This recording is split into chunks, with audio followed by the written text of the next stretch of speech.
So, Matt Gaetz.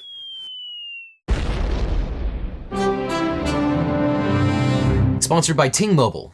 Hey Legaleagles, it's time to think like a very busy criminal defense lawyer, because what is going on with the Matt Gaetz scandal? And I'm afraid we're gonna have to be more specific than that, because it appears that there is a scandal inside of a scandal inside of a scandal. It's like one of those Russian nesting dolls, but it's all Florida men all the way down.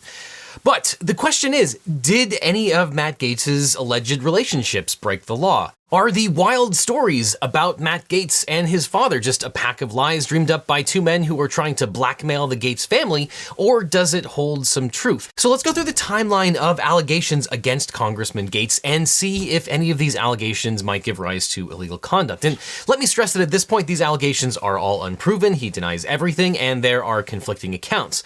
But one thing is certain, that if you thought that weird political scandals were going to end with the Trump administration, you haven't been paying attention to Florida Man. So let's start at the beginning. In late March, political news sites reported that Gaetz was thinking about not running for re-election and becoming a talking head on the news organization Newsmax. Some reported that he was even thinking about ending his term early so that he could join the private sector. But this left a lot of people scratching their heads about why a young congressman would consider Newsmax a promotion. Well, as we would soon learn, the Department of Justice was apparently investigating Gaetz for federal crimes. And here's some free #NotLegal advice. Working for cable TV does not give you any immunity from prosecution. But not long after, the New York Times reported that the DOJ was investigating Gaetz for possibly having had a sexual relationship with a 17-year-old and paying her to travel with him.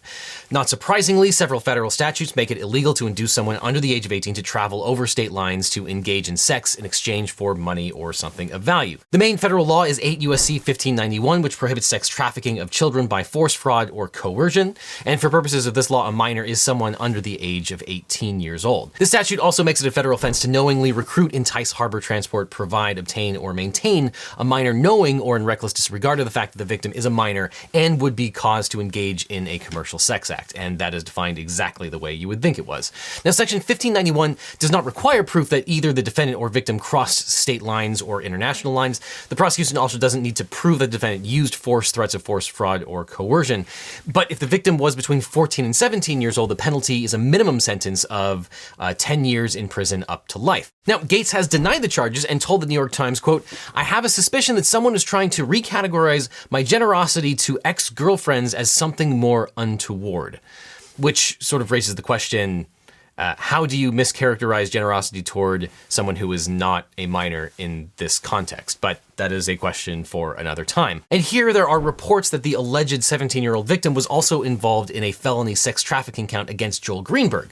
Greenberg is a former Seminole County, Florida tax collector who's been charged with 33 counts from 4 indictments, including sex trafficking with a minor, whom Gaetz was allegedly involved with. Now, Greenberg is also one of Gaetz's Florida pals. Here they are goofing around with known upstanding citizen Roger Stone, and here they are at the White House. Now, Greenberg became the youngest tax collector in the county's history and allegedly has spent over $1 million on guns, body armor, and his own cryptocurrency scheme and a drone while in office. And in 2017, Greenberg pulled over a woman he thought was speeding to scold her while he wore his tax collector's badge that resembled a sheriff's badge. And for some reason, he even had flashing police lights on the top of his SUV. Now, amazingly, the Florida state attorney wrote in a letter that Greenberg was, quote, "being given the benefit of the doubt that his intentions were pure, therefore he did not commit the crime of impersonating a police officer." And look, I've been to Florida, so that does seem to check out, but that probably wouldn't fly in any other context in any other state.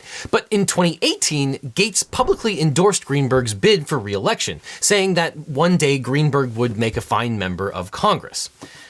We'll pause to let that one sink in. But Greenberg was then charged with stalking and harassing a teacher who was running against him in the Republican primary. Greenberg had apparently set up fake online profiles to defame the teacher and sent several letters to the school where he worked saying that the man engaged in inappropriate conduct with his students. In July of 2019, Gaetz and Greenberg left obnoxious voicemails on the cell phone of Florida State Representative Anna Eskamani, a Democrat, saying, "This is your favorite tax collector.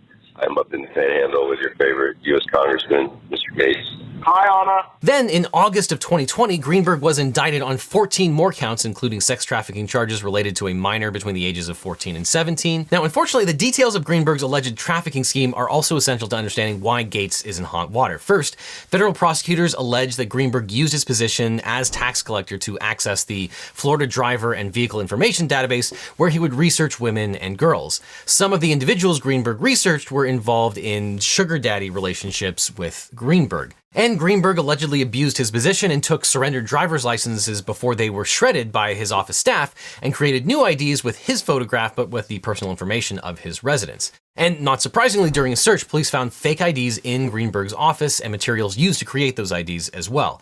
Greenberg, of course, denies all of these allegations. Which takes us back to Congressman Gaetz. Gaetz allegedly visited the Seminole County tax collector's office at least twice after hours, according to text messages reviewed by the Orlando Sentinel and the Daily Beast. And on April 16, 2018, Greenberg visited the Lake Mary, Florida branch of his tax collection agency. Surveillance footage captured Greenberg standing near a desk with another man, but Greenberg forgot to set the alarm on the way out, which concerned the assistant branch manager when she went to work on Monday morning.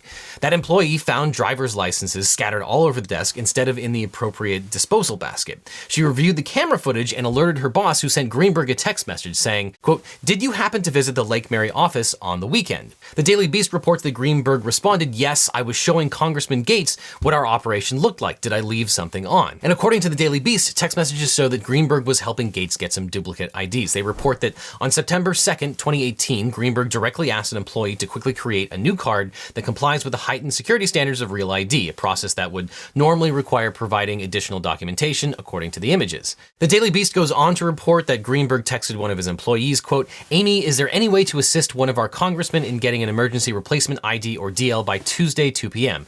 He was lost yesterday and he's got a flight Tuesday. Doesn't have any other form of ID currently on him. Sorry to bother you on a Sunday."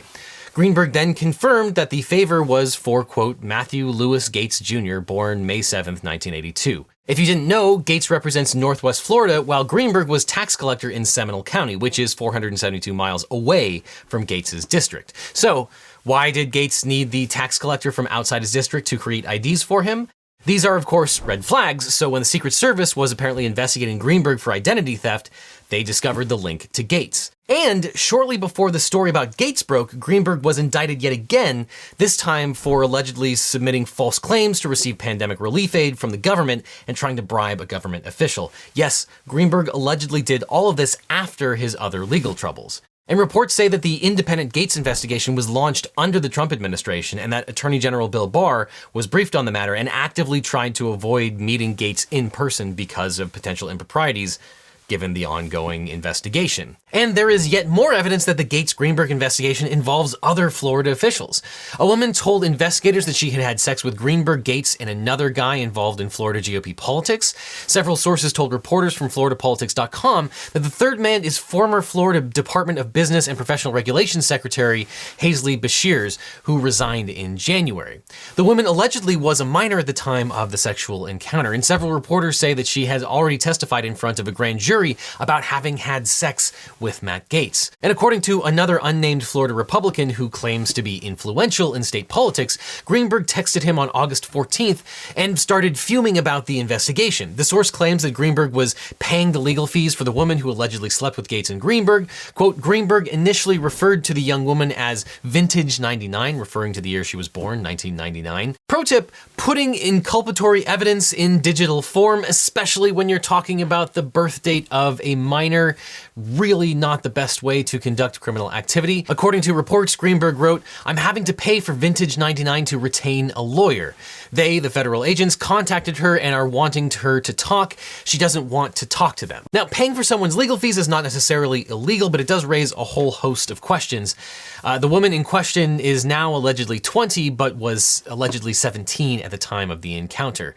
And the friend said that Greenberg and Gaetz shared girlfriends and paid their bills. And after the investigation started, Greenberg apparently reached out to his friends, stating, "I'm trying to let everyone know who came into contact with any of these girls. The feds are going through my Venmo history and don't want anyone to be caught off guard." To which one of Greenberg's friends responded promptly by saying that he wasn't on Venmo and had no such history with any of these women, and, quote, "Absolutely positively leave my name the out of any of this. I'm serious about this, Joel." And meanwhile, the third man in the White House photo op with Greenberg and Gaetz has been identified. His name is Chris Dorworth, a former member of the Florida legislature who was close with Gaetz. Dorworth quit his job with a lobbying firm late last week, and his presence has now been scrubbed from the firm's website. Dorworth and Gaetz allegedly plotted to run a sham third-party candidate during a state Senate race to help out Jason Brodeur, another friend of Gaetz. The two men said they probably didn't discuss running a sham candidate, and Dorworth added, "There would be nothing illegal about it if we had." Greenberg may also have some dirt on other Florida politicians as well. He allegedly used taxpayer money to pay for other Florida politicians and WWE wrestler Matt Morgan, known as Blueprint, for, quote, consulting services.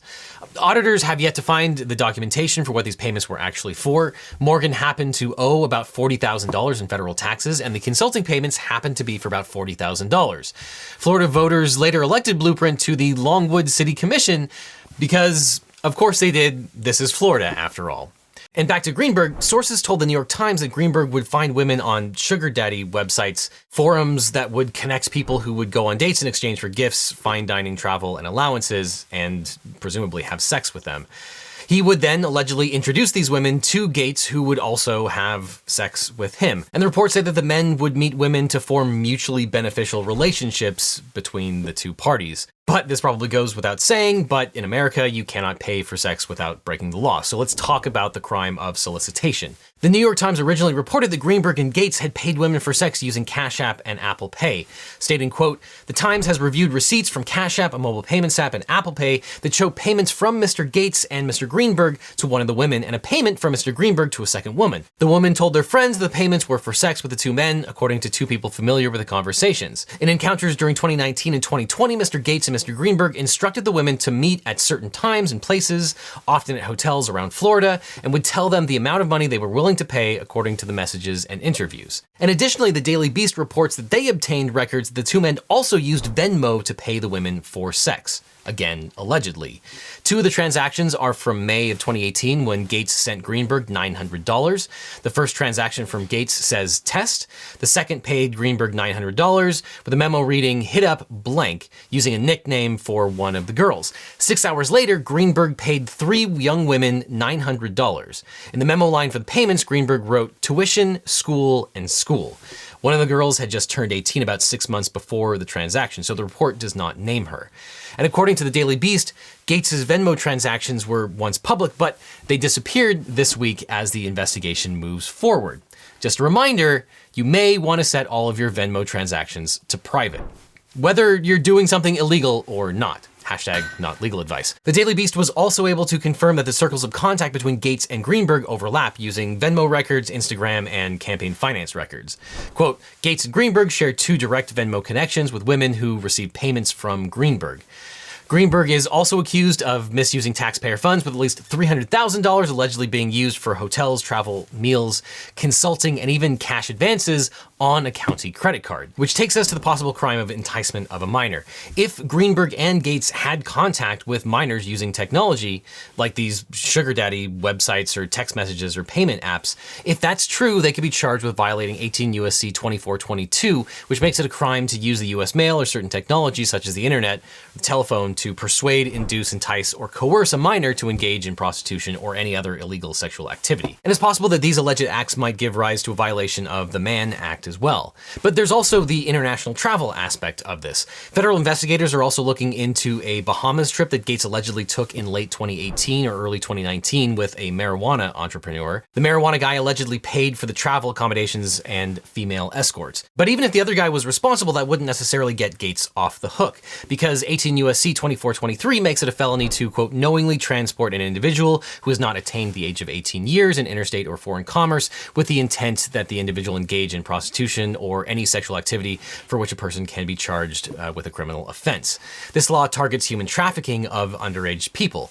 The minimum penalty for this offense is 10 years and the maximum is life. And additionally, the New York Times reports that Gaetz was allegedly using drugs. Quote, some of the men and women took ecstasy, an illegal mood-altering drug, before having sex, including Mr. Gaetz. 2 people people familiar with the encounters said. Now, of course, there are the drug violations themselves, but if this is true, Gaetz has legal exposure under the Trafficking Persons Protection Act of 2000, which makes it illegal to coerce any person, adult, or child into sex acts. And in the past, federal prosecutors have filed trafficking charges against people suspected of providing drugs in exchange for sex, because facilitating another person's drug habit can be a form of coercion.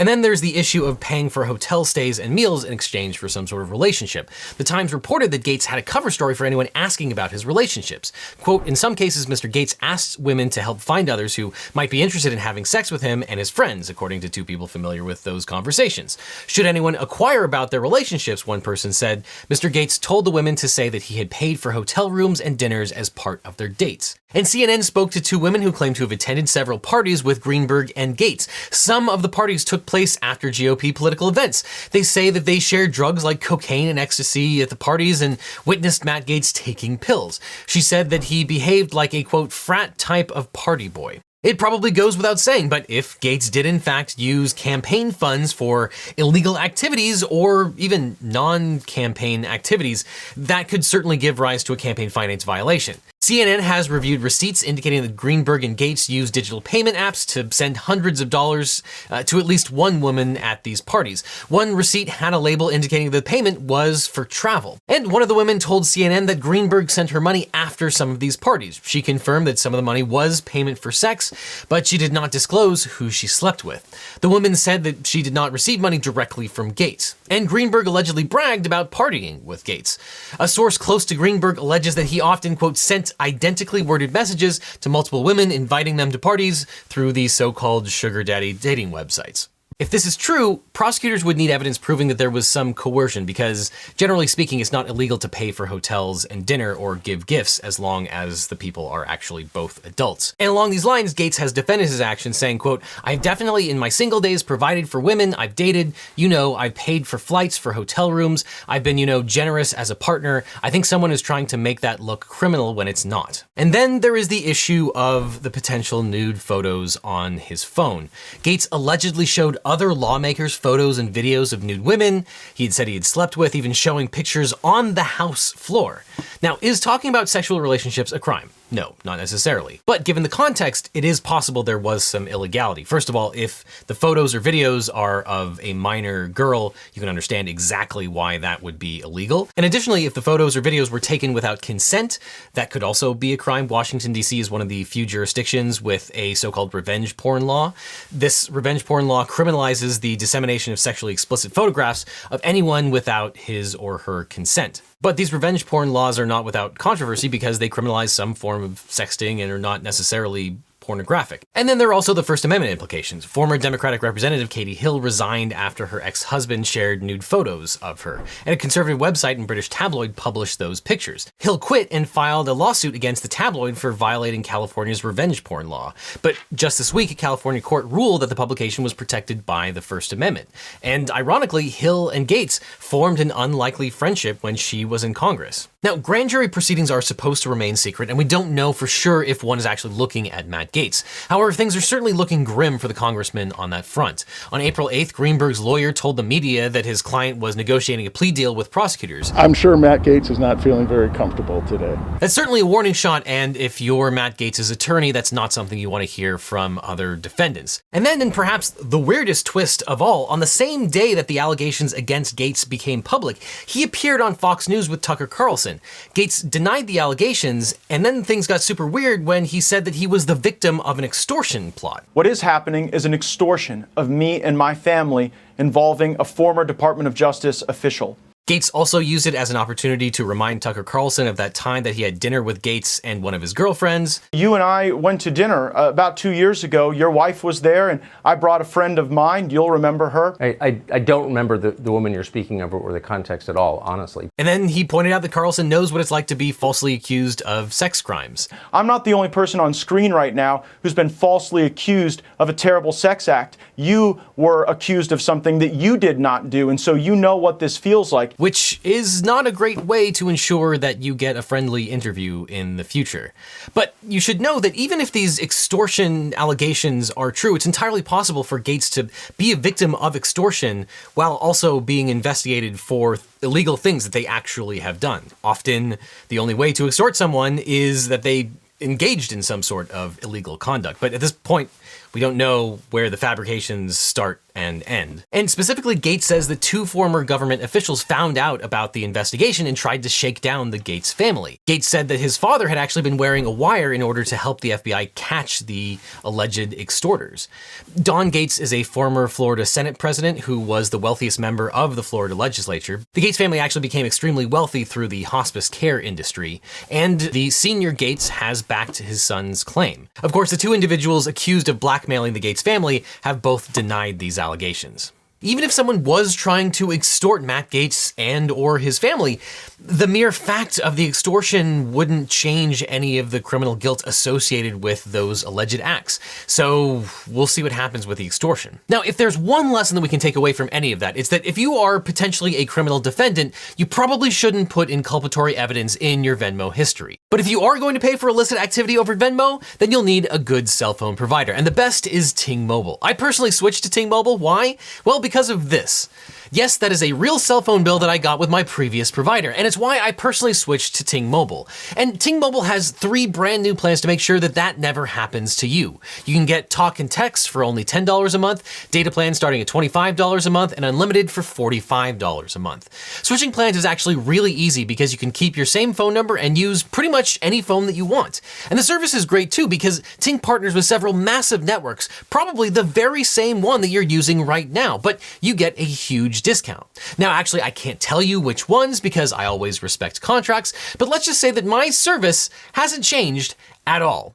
Now, I've been on the phone with my previous providers for hours over the simplest things or trying to deal with huge bills, but they always put me on hold. But with Ting, you can call them up and immediately talk to a real human being, or you can talk to them on chat, Discord, you name it, they are available. And it's incredibly easy to transfer your service just by simply ordering a SIM card, popping it in, and setting it up. No phone calls required at all. It's like magic. And if you're around Wi-Fi all the time and you don't need an unlimited plan, like you're working from home, then you have the flexibility to save hundreds of dollars a year because Ting still gives you the option to just pay for what you use with their Flex plan. It's a smarter, cheaper version of the same plan that they've always had, and now they just give you the possibility of unlimited versions as well. So if you want unlimited, you can go absolutely crazy. So if you'd like to try out my mobile provider, Ting Mobile, just go to legaleagle.ting.com. Legal Eagles will get a special $25 credit that could cover 2 months of service. Or you can just click on the link in the description and give it a try. Plus, clicking on that link in the description really helps out this channel. So, do you agree with my analysis? Leave your objections in the comments. And please do not put evidence of illegal activity in your Venmo history. But do check out this playlist with all of my other real law reviews where I tackle the legal issues of the day. So click on this playlist or I'll see you in court.